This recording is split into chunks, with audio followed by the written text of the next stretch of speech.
some things are better than others, but that we should never say that anything is wrong, that it has no value. That's not true. There are things that are wrong.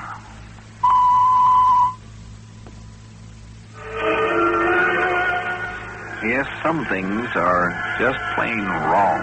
No rightness about them. Atomic war is one of those things. If we get started on a real atomic war... You see, ordinary war destroys men. Atomic war can destroy humanness by producing mutations that aren't human. But there's another thing that's wrong, too. And that's the wrongness of fooling yourself. Not merely others, but fooling yourself. And that's tonight's story. And you say the annual budget of this institution is $8 million, Dr. Hawley? That's right, Senator Bryan. $8 million a year for the care and feeding of... The freaks, Doctor? Oh, we try never to think of them as freaks, Senator, and never to speak of them that way. Some of them have unusually sensitive hearing. Yes, but they are... Well, they're mutants, Senator. Genetic sports created by radioactive fallout. You might say they're martyrs to the criminal stupidity of the 20th century. Well, is it compulsory for a mutant to live in an institution like this? I confess I'm not completely familiar with the legal aspect. Compulsory? No, Senator. It's not compulsory. But it's often simpler for a mutant to live within these walls than out there in the world at large. So I can understand that. 80% of them have come here voluntarily. And the rest? Committed by relatives who couldn't stand the sight of them. But, come, let me show you some of the patients, Senator. That's Anna over there. You'll notice I didn't bother knocking. Anna doesn't hear sound. When she wants privacy, she just bolts her door. But, what is she doing? Thinking. That's all? Just thinking? Well, that's all she ever does, Senator. She's busy working on a new cosmological theory. Come, Senator. We're disturbing her concentration. Let's try another room. Now, there are many different types of mutations, of course, Senator. Hardly any two are alike. And some of our patients are simply physically deformed. You know, an extra limb, a strange texture of skin, differences like that. But others are more or less normal physically, but have unusual mental ability. And still others, like Anna here, well, they're both deformed and mentally unusual. Now, in this room, we have a pair of remarkable mutants. Dr. Hawley, what's that coming up the hall toward us? It's Merrick, one of our more interesting patients. You let them wander around the hall? This isn't a prison, Senator. Hello there, Merrick. Where are you heading? I'm taking a little walk, Dr. Hawley. This is Senator Bryan. He's paying us a visit here today. He's on the Senate Appropriations Committee. How interesting. I'm leaving here, Dr. Hawley, right now. Leaving? But you haven't been out of here in 10 years, Merrick. I've decided to give the world another chance. You know the rules, Merrick. If you volunteer to come in as a patient, you have to give 3 months' notice. Now, that way we can prepare you for life in the outside world. I'm leaving right now, Doctor. 10 minutes after I'm gone, you will forget all about this. You remember there was once a Clyde Merrick here, but according to your records, he was discharged today, September 4th, 2019. You go directly to the recording computer and make the change. And as for you, Senator, whatever your name, you will have no recollection whatever of this conversation. And when you return to Washington, you will do your best to see that Dr. Hawley's appropriation is increased. Is all that clear? Good. Goodbye, Dr. Hawley. Thank you for everything. Very well, Senator. Let's continue our little tour now. Suppose I let you see our recreational therapy wing now. It's all right, Doctor. I don't feel very well. Could we sit down and rest for a while? The oddest sensation in my head. It's as if I fell asleep for a few minutes. I had a very strange dream. A young man talking to me. Maybe a little fresh air. It's rather warm in here. Yes. Fresh air would be good. straight through that corridor. It'll take you to the courtyard. I'll be with you in just a moment. I have to stop in at the office and make an entry on a patient's record. Something I've been meaning to do for a long time. I keep forgetting it. I'll be with you in a moment, Senator.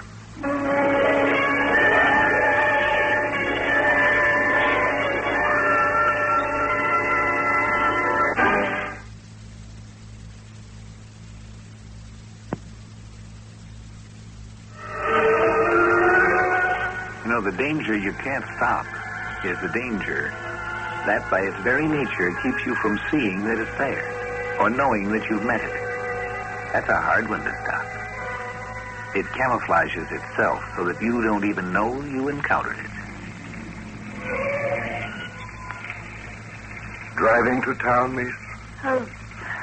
Yes. Yes, I am, but I never pick up strangers when I'm driving alone.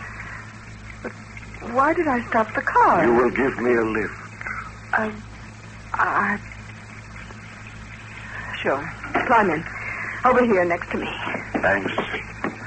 I was sure you would change your mind.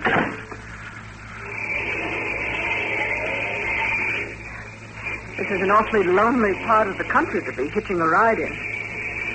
Where are you coming from? You see that building up on the hill with the brick fence around it? Yes. Do you know what that is? Some sort of government hospital, isn't it? Close. It's a sanctuary for mutants. That's where I was coming from. From the mutant sanctuary? But are you a mutant? Do I look like one? I don't know. You look... How do I look? I look perfectly normal, don't I? Yes, you look perfectly normal in every way. Tell me how I look to you. You're tall, blonde, blue eyes, broad shoulders, nice smile. You'd say I was good looking? Yes. Yes, I'd say you were quite handsome. Thank you. What's your name? Lisa Roberts. You? My name is Clyde Merrick. Oh, you must work at the sanctuary then. Yes, that's right. I work there. This is my afternoon off, and I thought I'd hitch a ride into town for some fun. Well, you're lucky I stopped for you. I'm going all the way into town. You know, it's funny, too. I never usually stop for strangers. Tony says I shouldn't. Oh, who is Tony? My fiancé. You're going to get married, then? That's what having a fiancé usually means. Yeah, we're getting married in December. Going for a long cruise on our honeymoon. What do you do, Lisa? Do? Oh, I'm a dancer. Maybe you've seen me on TV. I'm usually on every Saturday night. Not that anyone ever remembers the girl from the chorus. I don't look at TV much, I'm afraid. Is this Tony of yours a dancer, too? Yes, he's the leading man of the show. You love him very much, don't you? You could never think of marrying anyone else. You do talk strangely sometimes. I guess it's because you're around those crazy mutants all the time. Of course I love him very much. What do you think? How do you feel about mutants, Lisa? Just the way everyone else does, I suppose. What is that supposed to mean? Well, I feel sort of pity for them. But still, pity and all makes me feel creepy to think about people with two heads and all. Well, none of them have two heads, Lisa. That particular mutation doesn't survive to adulthood. Most of the really strange ones die off the first few weeks of life. No, even so, I've seen pictures of them. Oof. It's a good thing they keep themselves cooped up in their sanctuaries. Good for them and good for us. But sometimes they leave the sanctuaries. They try to live like normal people. But they aren't normal people. Sometimes they can convince others that they are normal. We can be very convincing, Lisa. We? I'm a mutant, Lisa. I'm casting a mental projection that hides my true appearance. Oh, no. Leave me alone. Get out of the car. Oh, slow down. I won't hurt you. I'm very friendly. I'm a lonely person, Lisa, and you're so beautiful. You're not afraid of me, are you? I'm not afraid of you. Of course you aren't. You like me. You like me very much. I'm tall and broad-shouldered, and you think I'm handsome. Very handsome. More handsome than your fiancé, Tony. Of course. You're wondering what you ever saw in Tony, aren't you? You're starting to forget you ever had any liking for him at all. I can't imagine how I could ever let myself think I cared for him. You're forgetting him rapidly. You don't even know who Tony is now. But you know who I am, don't you? Yes. Yes, of course. And you love me. You've only known me for a few minutes, but despite that, you've fallen deeply in love with me. Haven't you, Lisa? Yes. I love you, Clyde. And I love you, Lisa. Will you marry me, Lisa? Of course, Clyde. Yes, I'll marry you. Darling.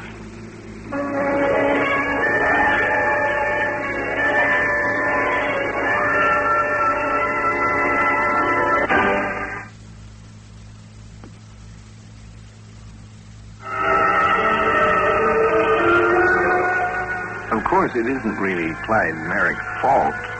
He's not responsible for what he is. He was made that way by the genetic mutations caused by too much atomic warfare. It isn't his fault. But that doesn't make him tolerable, does it? He is an intolerable menace. Oh, that was a wonderful meal, darling. You know, I don't know how you did it. All those people waiting in line for tables, and the head waiter just took you right over to the spot. I have ways of being persuasive. Oh, I see. You love me? Of course, Lisa. We'll be married tomorrow and go far, far away. Rent a cabin somewhere and stay there for months and months and just read and fish and sleep. Oh, it sounds wonderful. It is wonderful. Just the two of us. I can't wait. You're not worried about Tony, are you? Tony? I don't know anyone named Tony, do I? No, you don't know anyone named Tony. Come on, let's get out of here. If you say so, darling. Where will we go? Your car. We'll drive out into the country. You can't see the stars here in town. You haven't paid the check. It doesn't matter. You see them trying to stop me. Well, no, but I can eat for free anytime. You see? They're smiling goodbye to us.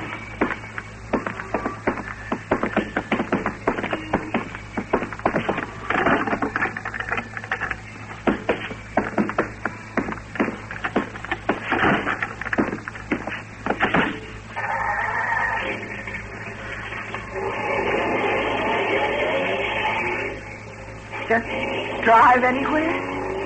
Take the road you were on this morning when you met me. Of course.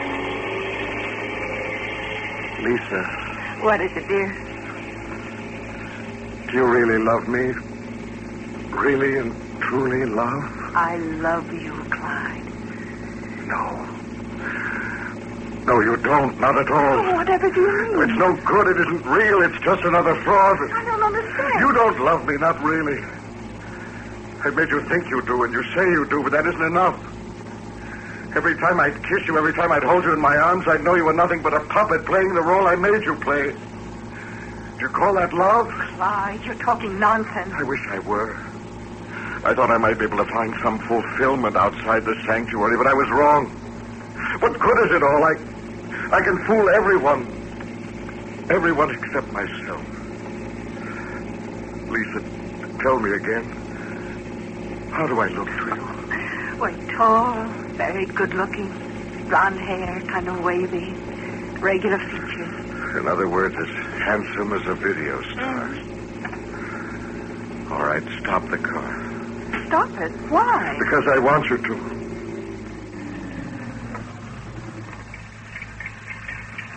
Well, Ever since I left the sanctuary this morning, I've been projecting a false appearance. It's a power of mine. Something special I have, thanks to the otherwise unkind providence. I'm going to turn that projection off now, Lisa. Let you have a look at me as I really am. As I look without the benefit of hypnotic trickery. Oh, no! Hideous. That face, those eyes, the skin. Everything's all right now. You're starting to forget. In a moment, you'll have forgotten it. There. All better. How do you feel? All right, Clyde. Good. But you see, Lisa, I was wrong. I thought if I left the sanctuary at last, disguising myself as one of the normals, I could be happier. I could... But it would be a synthetic happiness. You can't live on nothing but cotton candy, Lisa. Start the car. Yes, Clyde. Drive up the hill to your left. And that's it, right up to those big gates.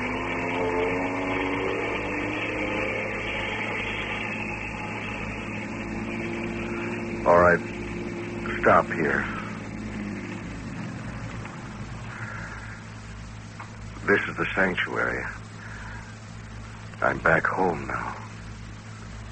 Home to stay where I belong. Clyde, I'm all mixed up. I don't know what's happening. You're going to turn your car around and drive home, Lisa. You're going to go home and go to bed. And when you wake up in the morning, you'll have no recollection of today at all. You'll simply have lost a day. And you'll marry your Tony, and you'll be happy with him. Is that clear, Lisa? Yes, Clyde. All right now. You're beginning to forget me already. Say goodbye to me, Lisa. Goodbye, Clyde. That's right. No, don't kiss me.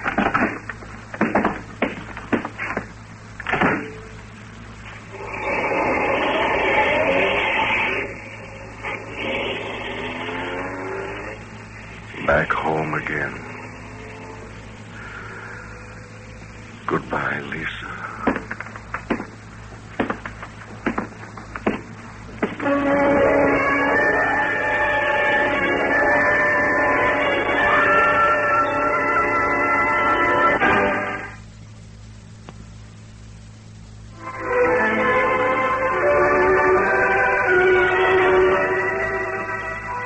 The saving grace in Clyde Merrick was that while he could fool all those around him, he didn't fool himself.